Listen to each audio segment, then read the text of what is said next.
Hello friends, exam model में मैं विकास आपका स्वागत करता हूं। आज मैं आपके बीच केमिस्ट्री का लेक्चर नंबर 8 लेके आया हूं। इस लेक्चर में हम जो पुराना चैप्टर हमने रेडियो एक्टिविटी का कंप्लीट किया है उसके कुछ क्वेश्चंस लगाएंगे, देखेंगे कि अलग अलग एग्जाम्स में क्वेश्चन किस तरीके से आते हैं और किस तरीके से आप अब मेरे द्वारा जो आपको थ्योरी पढ़ाई गई है उसका इस्तेमाल करके आप उन क्वेश्चंस को कर सकते हैं। आइए दोस्तों शुरुआत करते हैं। देखिए, जैसे एक क्वेश्चन आया है, ये क्वेश्चन है, इसको देखिए। ये बोल रहा है रेडियो सक्रियता की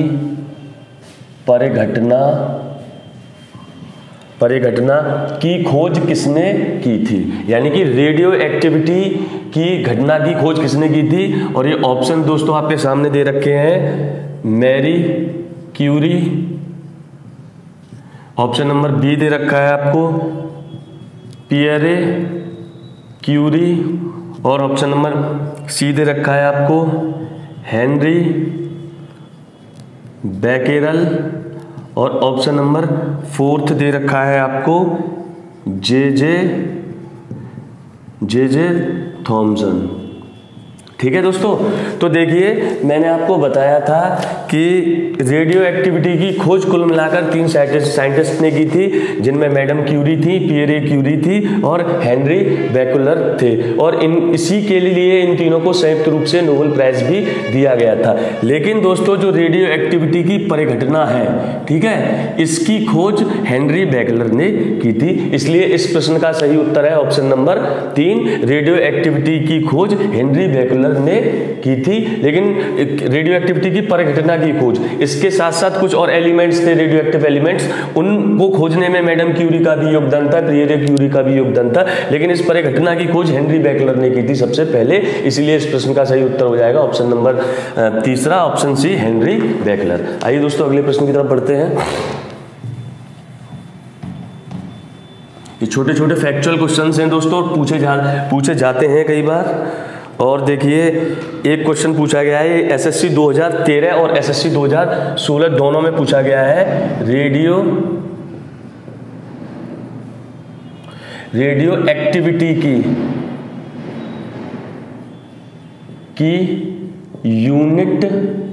यूनिट क्या है। ठीक है दोस्तों, और ये क्वेश्चन एसएससी 2013 और 2016 2 बार पूछा गया है। तो आप अनुमान लगा सकते हैं कि ये क्वेश्चन आपके लिए कितना महत्वपूर्ण है। और ऑप्शन कुछ इस तरीके से दे रखे थे दोस्तों। देखिए, पहला दे रखा है एंगस्ट्रॉम, दूसरा ऑप्शन दे रखा है, ऑप्शन बी दे रखा है कैंडेला, और ऑप्शन सी दे रखा है दोस्तों फर्मी, और ऑप्शन डी दे रखा है दोस्तों क्यूरी। ठीक है दोस्तों, तो मैंने ये सीधा सीधा आपको लिखवाया था दोस्तों कि रेडियो एक्टिविटी को हम क्यूरी में मेजर करते हैं। रेडियो एक्टिविटी का मापन, रेडियो एक्टिविटी की जो यूनिट होती है दोस्तों वो क्यूरी होती है। इसलिए इस प्रश्न का सही उत्तर हो जाएगा ऑप्शन नंबर डी, क्यूरी। ठीक है दोस्तों, और बताया भी था मैंने उस समय कि रेडियो एक्टिविटी का जो मेजरमेंट किया जाता है उसको क्यूरी में मेजर किया जाता है। और एक क्यूरी की वैल्यू कितनी होती है, 3.37 × 10⁻10 पर सेकंड। ये भी मैंने आपको बताया था दोस्तों। आइए अगले क्वेश्चन की तरफ बढ़ते हैं दोस्तों। सॉरी, इसी से मिलता जुलता एक और क्वेश्चन है। देखिए क्वेश्चन आगे देखिए दोस्तों। ये क्वेश्चन दे रखा है आपका,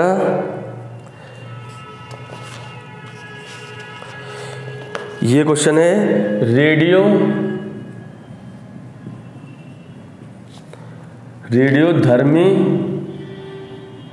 रेडियोधर्मी पदार्थ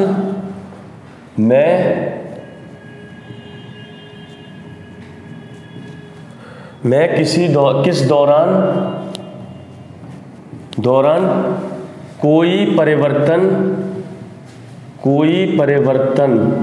और यहां पे दे रखा है परिवर्तन द्रव्यमान या आवेश में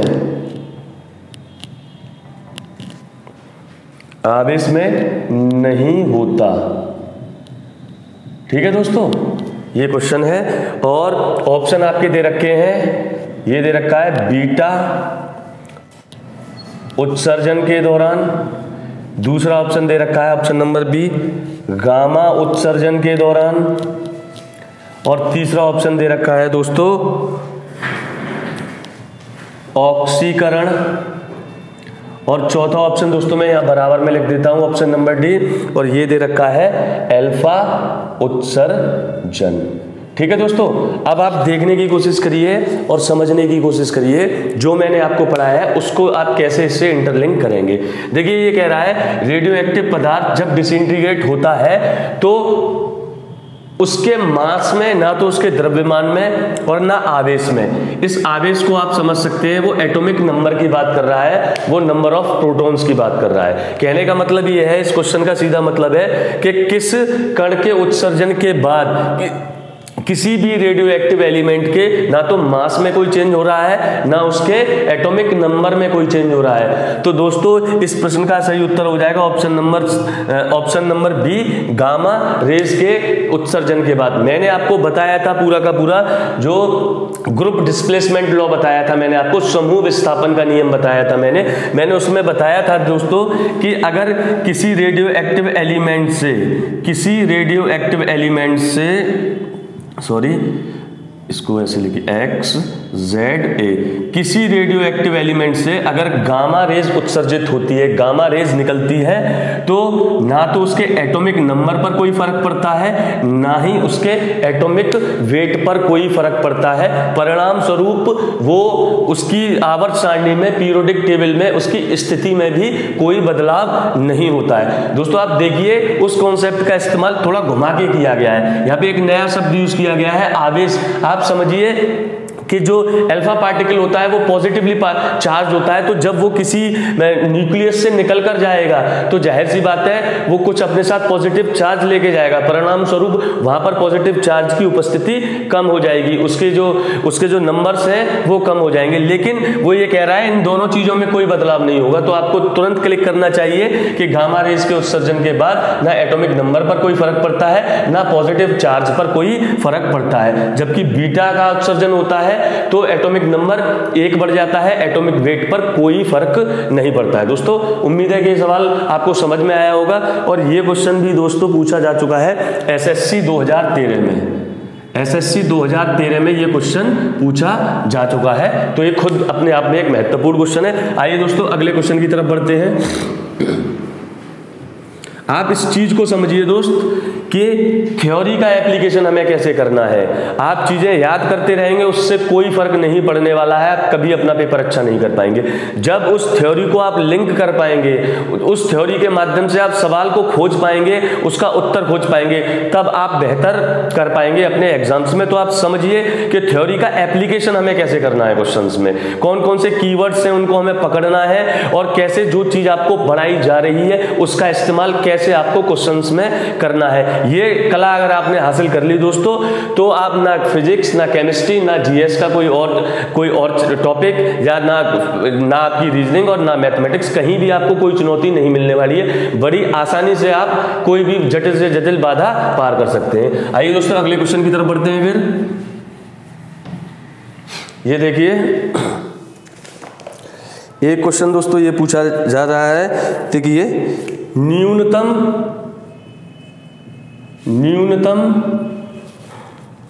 पारगम्य शक्ति किस किरण की होती है। पूरा क्वेश्चन नहीं लिखूंगा दोस्तों मैं।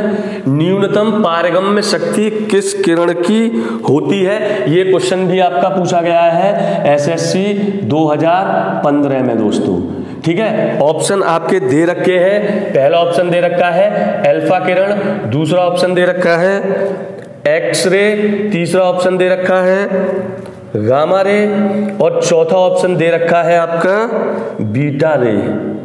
ठीक है दोस्तों, अब देखिए मैंने जो इनका कंपैरिजन आपको पढ़ाया था पूरा का पूरा, अल्फा बीटा और गामा में मैंने आपको कंपैरिजन बताया था, ये बताया था कि इस पर कौन सा पॉजिटिव चार्ज होता है, किस पे नेगेटिव चार्ज होता है, किसकी स्पीड कितनी होती है, और स्पीड के परिणाम स्वरूप मैंने आपको बताया था किस रे की पेनिट्रेटिंग पावर यानी कि भेदन क्षमता, ये जो न्यूनतम पारगम्य क्षमता है ना, ये लगभग उसी से जुड़ा हुआ कॉन्सेप्ट है। यानी कि इन चारों रेज में हम उस रे का नाम आप हमें बता दीजिए जिसकी भेदन क्षमता सबसे कम होती है, यानी कि मिनिमम पेनिट्रेटिंग पावर जिस रेज की होती है उसके बारे में आपसे जानना चाहता है। दोस्तों इन तीनों के बारे में तो मैंने आपको बताया था, ठीक है, और मैंने आपको ऐसे याद रखने को बताया था कि आप देखिए जो गामा रे होती है, गामा रे की स्पीड सबसे ज्यादा होती है, वो लगभग अप्रोक्सीमेटली लाइट की स्पीड के बराबर होती है। उसके बाद बीटा रे की होती है और उसके बाद अल्फा रे की स्पीड होती है। तो इन तीनों में फिर मैंने बताया था कि जिसकी स्पीड ज्यादा होगी उसकी पेनिट्रेटिंग पावर भी सबसे ज्यादा होगी, जिसकी स्पीड सबसे कम है उसकी पेनिट्रेटिंग पावर भी सबसे कम होगी। अब आप देखिए अल्फा बीटा और गामा में आप जानते हैं कि गामा की स्पीड सबसे कम होती है जो कि 1/10 होती है स्पीड ऑफ लाइट के, मैं आपको लिखवा चुका हूं पूरा का पूरा। तो आप मानिए कि इन तीनों में जो ऑप्शन ए, सी और डी है, हम थोड़ा एलिमिनेशन प्रोसेस भी लगाएंगे क्योंकि मैंने अभी एक्सरे के बारे में आपको बिल्कुल भी कोई जानकारी नहीं दी है, लेकिन फिर भी हम कोशिश करेंगे उससे जानने की।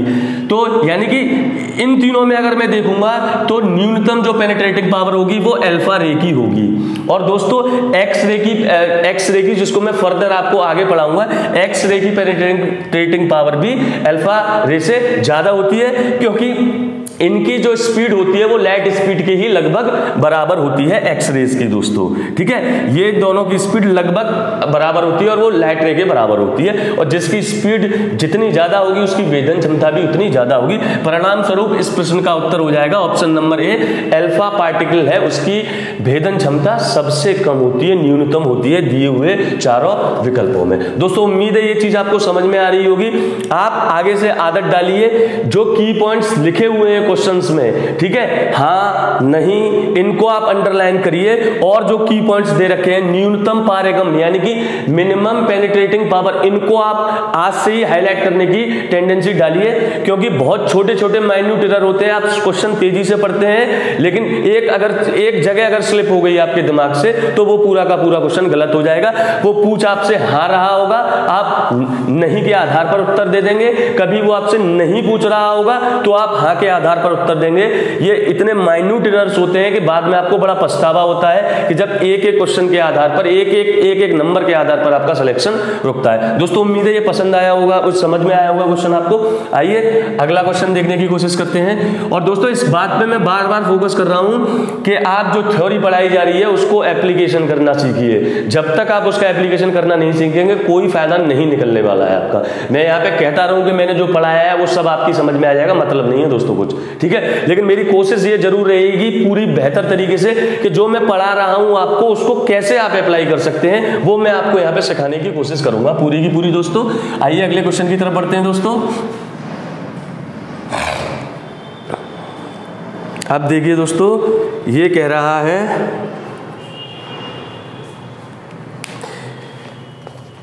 एक ये क्वेश्चन है जो मैंने आपको बताया था, ये कहा था कार्बन डेटिंग में कार्बन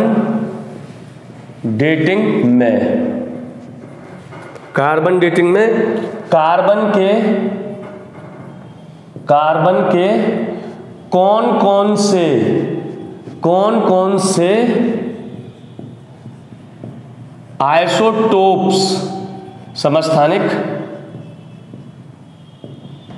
समस्थानिक इस्तेमाल किए जाते हैं या प्रयोग किए जाते हैं। दोस्तों उम्मीद है कि क्वेश्चन देखते ही आपको, अगर आपने क्लास देखी अच्छी तरीके से तो क्वेश्चन देखते ही आपको तुरंत आंसर इसका क्लिक कर गया होगा दिमाग में। तो देखिए इसमें कुछ ऑप्शन दे रखे हैं आपके, केवल C6 12 14 को ऑप्शन नंबर दे रखा है, केवल 6 कार्बन 13 ऑप्शन सी दे रखा है दोस्तों, केवल 6 कार्बन 12 और ऑप्शन नंबर डी दे रखा है दोस्तों 6 कार्बन 12 व 6 C कार्बन 14, ठीक है दोस्तों। और देखिए ये क्वेश्चन आपका पूछा गया है 2 एग्जाम्स में, CDS 2007 में पूछा गया है और BSSC 2016 में पूछा गया है दोस्तों। अच्छा क्वेश्चन है ये, ठीक है। अब देखिए मैंने आपको, अब समझिए कि इसको कैसे आपको जोड़ना है। मैंने आपको रेडियो एक्टिव आइसोटोप्स के एप्लीकेशन के बारे में बताया था और उसमें सबसे पहला टॉपिक ही मैंने ये बताया था कि इनका इस्तेमाल कार्बन डेटिंग के रूप में किया जाता है। कार्बन डेटिंग का इस्तेमाल या फिर यूरेनियम डेटिंग का इस्तेमाल एज कैलकुलेट करने के लिए किया जाता है। पृथ्वी की आयु कैलकुलेट करने के लिए यूरेनियम का इस्तेमाल करते हैं और उसका कौन सा आइसोटोप था वो भी मैंने आपको लिखवाया था। और मैंने बताया था 6C कार्बन 12 व 6C कार्बन 14 इनका मिक्सचर यूज होता है कार्बन डेटिंग में, जिसका इस्तेमाल हम करते हैं पत्थर की उम्र निकालने में, किसी लकड़ी की उम्र निकालने में, जो कई साल फॉसिल फ्यूल्स की एज जानने में। तो दोस्तों ये तीनों ऑप्शन गलत हैं, क्योंकि केवल 6C14 या केवल ये तो यूज होता ही नहीं है कार्बन डेटिंग में, मैंने आपको बताया था। इन दोनों का मिक्सचर यूज होता है दोस्तों, इसीलिए इसका सही उत्तर हो जाएगा ऑप्शन नंबर डी, 6C12 व 6C14 दोनों का इस्तेमाल होता है। ध्यान रखिए दोस्तों, दोनों के मिक्सचर का एक फिक्स्ड प्रोपोर्शन में हम इनको लेते हैं और उसके आधार पर डिजायर को हम प्राप्त करने की कोशिश करते हैं, जैसे पत्थर की आयु का अनुमान लगाना या फॉसिल फ्यूल की एग्जैक्ट एज का या अनुमानित उम्र का पता लगाना। ठीक है दोस्तों, उम्मीद है ये समझ में आया होगा। और अगले क्वेश्चन की तरफ बढ़ते हैं। आइए दोस्तों देखिए एक और क्वेश्चन है, बहुत अच्छा क्वेश्चन है और बहुत सरल क्वेश्चन भी है, अगर आपने हाफ लाइफ के कॉन्सेप्ट को समझा होगा तो। ठीक है दोस्तों, और ये क्वेश्चन भी एसएससी में ही आपका आया है, नहीं सॉरी राजस्थान सिविल सर्विसेज में आया है। ये देखिए दोस्तों, ये कह रहा है एक रेडियो एक्टिव मैं हर टॉपिक से लगभग एक और दो क्वेश्चन कराऊंगा दोस्तों। जितना मैंने रेडियो एक्टिविटी में पढ़ाया है मोटा मोटा समझ, और मुख्य रूप से मेरा फोकस ये रहेगा कि थ्योरी का आप एप्लीकेशन कैसे कर पा रहे हैं, उस चीज में महारत हासिल करने की कोशिश करिए। हम आपकी पूरी सहायता और सहयोग करेंगे। एक रेडियो एक्टिव पदार्थ की अर्ध आयु, मैं उसको इंग्लिश में लिख लेता हूं, T½ का मतलब है अर्ध आयु 10 दिन है। ठीक है दोस्तों, और आगे कह रहा है इसका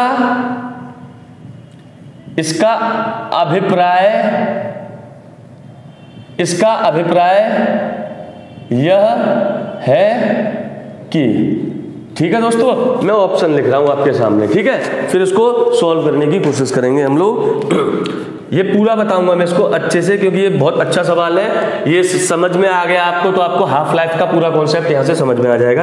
ये कह रहा है पदार्थ का पूर्ण विघटन, यानी कि इंग्लिश में भी मैं बोल रहा हूं दोस्तों, यानी कि जो सब्सटेंस है वो कंप्लीटली डिसइंटीग्रेट हो जाएगा, कंप्लीटली डिग्रेड हो जाएगा 20 दिनों में। 20 दिनों में, पहला ऑप्शन ये है। दूसरा ऑप्शन ये है, ये कह रहा है ये लाइन बिल्कुल सेम है, बस यहां 20 की जगह 40 कर दिया है उसने। ठीक है दोस्तों, यानी कि पदार्थ का पूर्ण विघटन 40 दिनों में हो जाएगा। तीसरा ऑप्शन दे रखा है दोस्तों, पदार्थ का 3/4 भाग,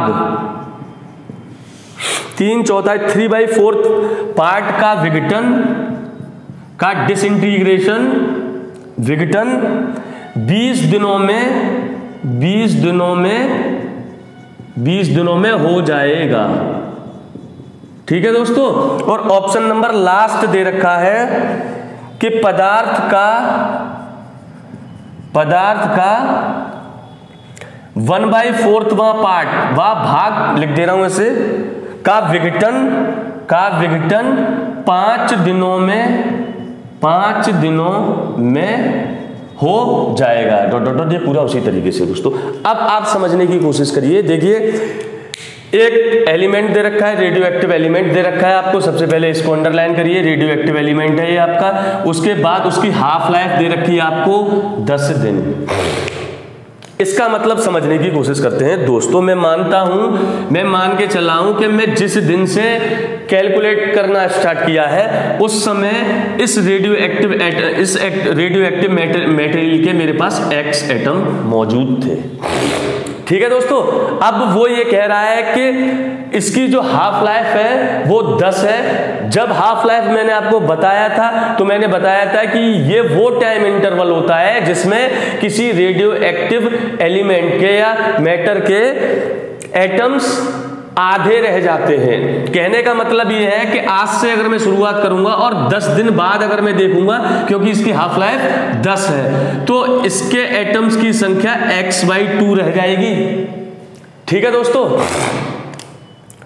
अब ठीक है, अब ये पहला ऑप्शन यहां से तो कुछ हमारी अभी समझ में नहीं आ रहा है, अभी और आगे थोड़ी सी कोशिश करते हैं। फिर मतलब इसका ये, और एक और चीज मैंने आपको साथ में बताई थी दोस्तों कि जो हाफ लाइफ होती है किसी भी रेडियो एक्टिव एलिमेंट की, वो उसके मास पर डिपेंड नहीं करती है, वो मास पर डिपेंड करती ही नहीं है। मतलब इसका ये है कि उसके अगर x एटम लेंगे तब भी वो x/2 10 दिन में होगा, अगर आप उसके x/2 एटम लेंगे तब भी वो आधे 10 दिन में ही हो जाएंगे। वो उसके मास पर डिपेंड नहीं कर रहा है उसकी हाफ लाइफ। परिणाम स्वरूप अगर हम देखेंगे तो इसका आधा होना, यानी कि इसका, अब जब इसका भी तो आधा होगा दोस्तों, x से x/2 है, अब x/2 से आधे होंगे, इसमें भी इसको कितना टाइम लगेगा? 10 दिन का टाइम लगेगा। अब देखिए यहां पे दोस्तों, अब पहला ऑप्शन कह रहा है ये कि पदार्थ का पूर्ण विघटन 20 दिनों में हो जाएगा। आप देखिए शुरुआत में 20 दिन हो गए ये पूरा का पूरा, यहां से यहां तक अगर हम आए तो टोटल नंबर ऑफ डेज 20 हो गए हमारे पास। ठीक है, अब आप देखिए जिस उसकी जो हमने नंबर ऑफ एटम्स लिए थे वो हमारे पास x थे इनिशियल स्टेट पर, जब से हम कैलकुलेट करना स्टार्ट कर रहे हैं, और जब हम 20 दिनों बाद देख रहे हैं तो वो अपने शुरुआती एटम्स का 1/4 हो रहा है दोस्तों। कंप्लीट डिसइंटीग्रेट नहीं हो रहा है, वो पूरी तरीके से विघटित नहीं हो रहा है। पूरी तरीके से विघटित होने का मतलब यह है कि 20 दिनों में यहां पर इसके 0 एटम्स बचते, लेकिन ऐसा नहीं है क्योंकि इसके x/4 एटम्स हमारे सामने मौजूद है। एलिमिनेशन प्रोसेस का यूज करेंगे दोस्तों, और अब देखिए आप कि ये जो पहला ऑप्शन है ये इसका गलत होने वाला है बिल्कुल आपका। ठीक है दोस्तों, इसको मैं रॉन्ग कर देता हूं। ठीक है, अब देखिए दूसरा ऑप्शन ये कह रहा है कि पदार्थ का पूर्ण विघटन 40 दिनों में हो जाएगा। भाई कैलकुलेट करने की कोशिश करते हैं। अब देखिए ये x/4 है, अब अगले 10 दिनों में ये इस x/4 का आधा हो जाएगा, यानी कि इसका कितना अमाउंट बचेगा? x/8 बच जाएगा ये।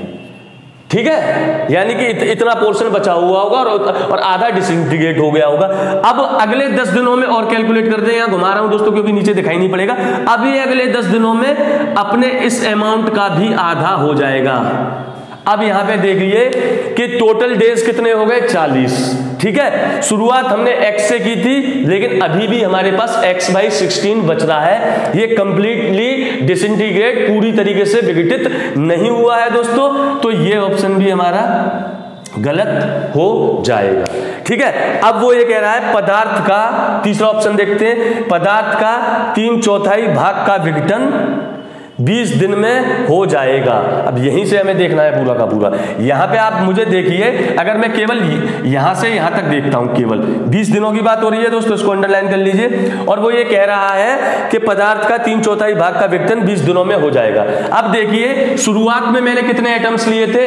x एटम्स लिए थे, लेकिन 20 दिनों के बाद जो एटम्स बचे हैं मेरे पास वो x/4 बचे हैं दोस्तों।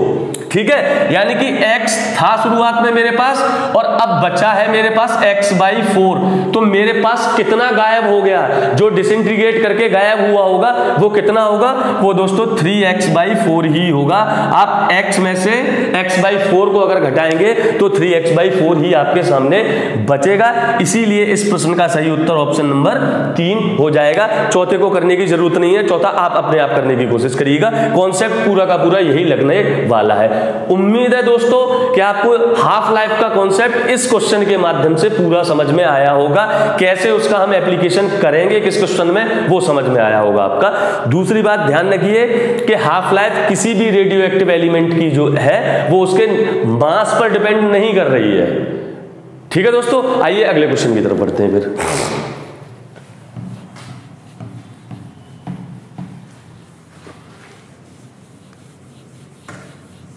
और ये दोस्तों राजस्थान सिविल सर्विसेज में पूछा गया क्वेश्चन था।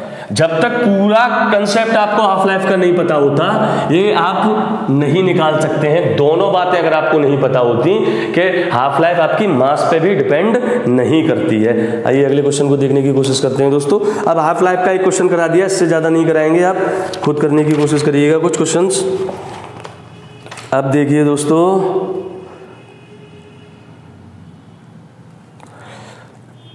एक क्वेश्चन ये है, इसको देखिए। परमाणु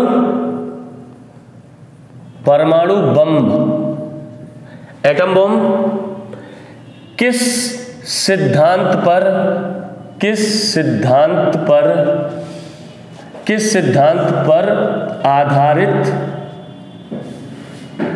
सिद्धांत पर आधारित होता है? यानी कि एटम बम का प्रिंसिपल क्या है, वो आपसे ये जानने की कोशिश कर रहा है। और ऑप्शन देखिएगा दोस्तों, इतना आसान नहीं है, मजेदार ऑप्शन है इसमें। और ये एसएससी 2016 में पूछा गया क्वेश्चन है आपसे, ज्यादा पुराना क्वेश्चन नहीं है, ठीक है। पहला ऑप्शन देखिए, अनियंत्रित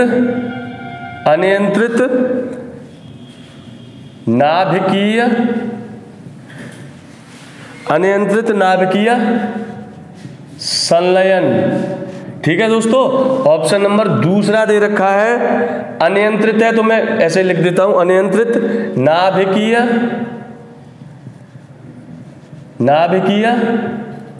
विखंडन।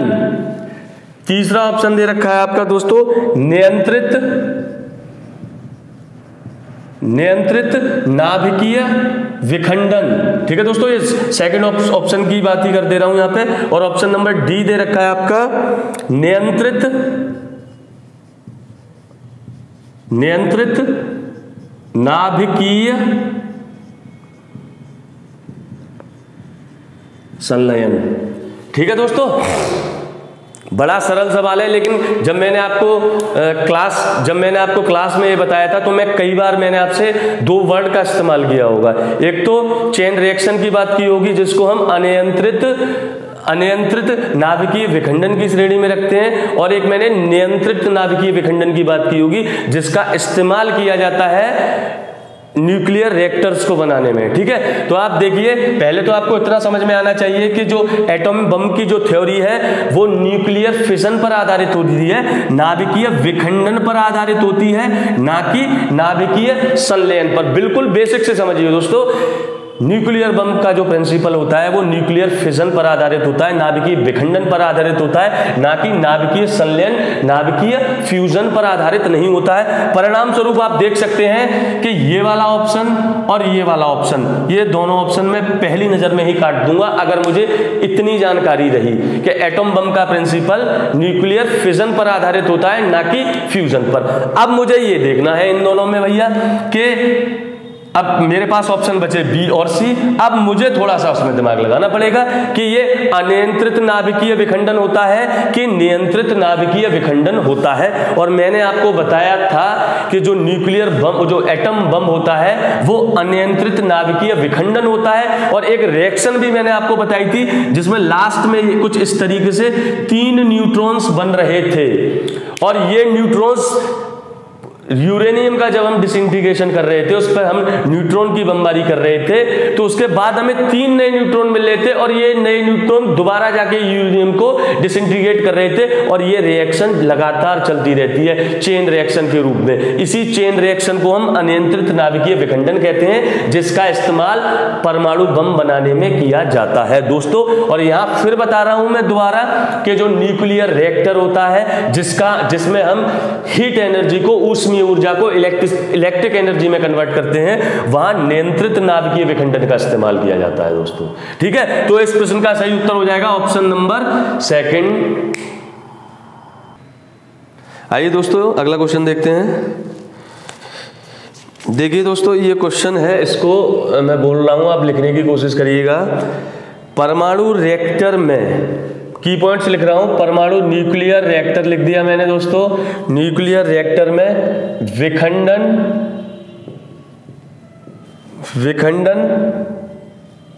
प्रतिक्रिया की दर को की दर को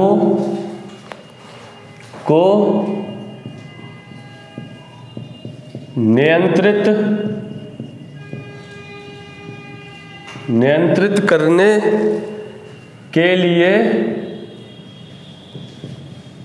लिए डॉट डॉट ऐसे फिल इन द ब्लैंक्स है के लिए का प्रयोग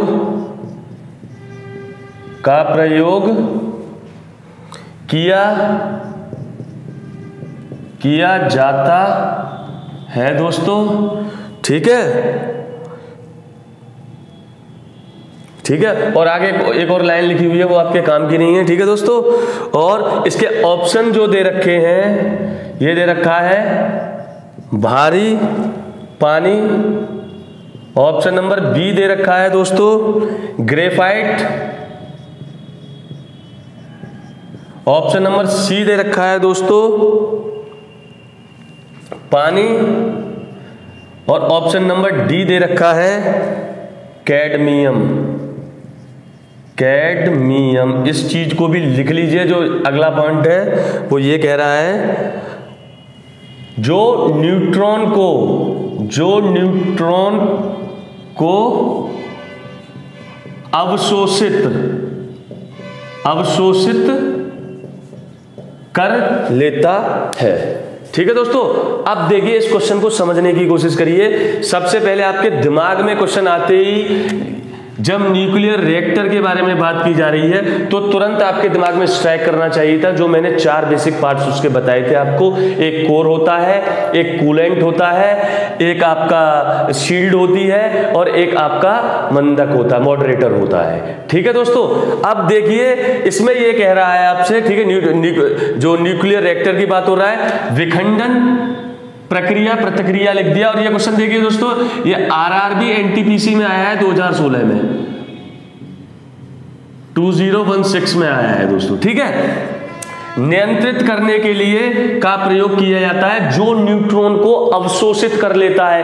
ये लाइन अपने आप में महत्वपूर्ण है, जो उसको एब्जॉर्ब कर लेता है दोस्तों। तो मैंने बताया था आपको कि देखिए ये जो भारी जल है जिसको हम D2O बोलते हैं, और ये ग्रेफाइट है, आप समझिए इन दोनों का इस्तेमाल मंदक के रूप में होता है, मॉडरेटर के रूप में होता है। कहने का मतलब ये है कि ये न्यूट्रॉन्स की स्पीड को कम कर देते हैं, न्यूट्रॉन्स को स्लो डाउन कर देते हैं। परिणाम स्वरूप जो पूरी की पूरी न्यूक्लियर रिएक्शन होती है उसका रेट भी कम हो जाता है, एनर्जी जनरेशन का रेट भी अपने आप कम हो जाएगा।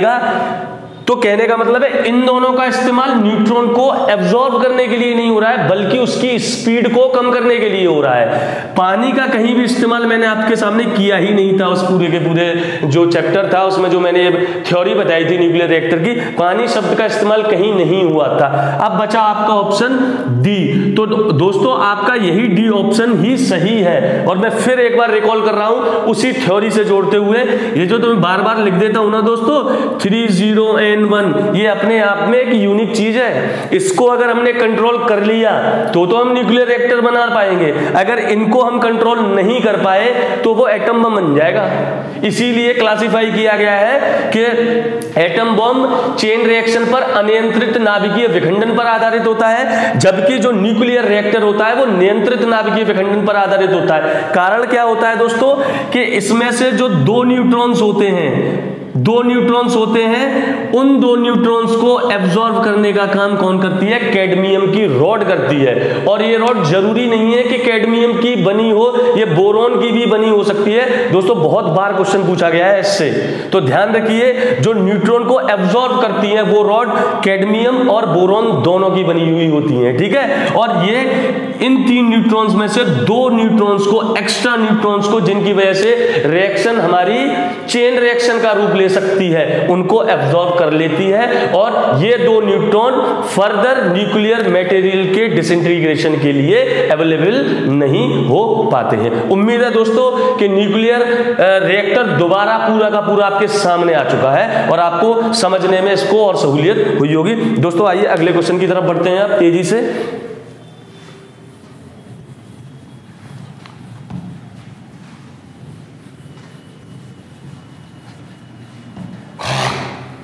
आइए दोस्तों देखते हैं क्वेश्चन, ये आप कर लेंगे। देखिए ये क्वेश्चन है, अच्छा क्वेश्चन है। ये देखिए अप्लाइड क्वेश्चन है। ये कह रहा है कलपक्कम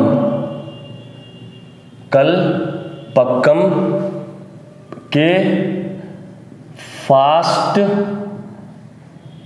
ब्रीडर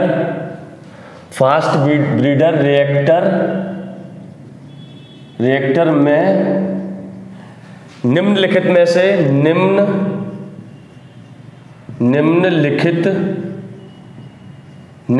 में से कौन सा शीतलक प्रयोग होता है। ठीक है दोस्तों, तेजी से इसके ऑप्शन लिखिए दोस्तों। पहला ऑप्शन दे रखा है कार्बन डाइऑक्साइड, दूसरा ऑप्शन दे रखा है द्रवित सोडियम, ठीक है दोस्तों, तीसरा ऑप्शन दे रखा है आपका समुद्री जल, और चौथा ऑप्शन आपका दे रखा है दोस्तों भारी जल।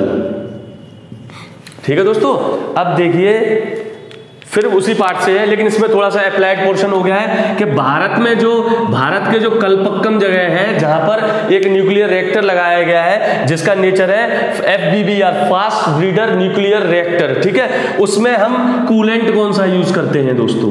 ठीक है, कूलेंट कौन सा यूज करते हैं समझिए, बिल्कुल शांति से समझने की कोशिश करिएगा कि देखिए जो कूलेंट थे, मैंने आपको दो कूलेंट बताए थे। एक तो सोडियम प्लस पोटेशियम का एक मिक्सचर था, और मैंने आपको यह भी बताया था कि D2O का यूज भी हम कभी कभार कूलेंट के रूप में कर लेते हैं। ठीक है, एलिमिनेशन प्रोसेस का यूज करते हैं दोस्तों। कार्बन डाइऑक्साइड कूलेंट के रूप में कभी यूज नहीं हो सकती है, ना मैंने बताया है। ये तीन चीजें ही आपको ध्यान रखनी है, तीन एलिमेंट्स ही आपको ध्यान रखने हैं। समुद्री जल, इसका कोई इससे लेना देना नहीं है। ठीक है, अब ऑप्शन रहा आपका लिक्विड सोडियम और भारी जल। इन दोनों में आपको ध्यान रखना है कि जो भारत में कलपक्कम पे जो फास्ट ब्रीडर रिएक्टर बना हुआ है वहां पर लिक्विड सोडियम का यूज किया जाता है कूलेंट के रूप में। देखिए अगर हमारे पास लिक्विड सोडियम या पोटेशियम का मिक्सचर नहीं है तब हम एक सब्स्टिट्यूट के रूप में D2O का यूज कर सकते हैं, लेकिन प्रेफरेंस हम सोडियम और पोटेशियम के मिक्सचर को ही देंगे दोस्तों। ठीक है, तो आप इस प्रश्न का सही उत्तर है ऑप्शन नंबर सेकंड, द्रवित सोडियम।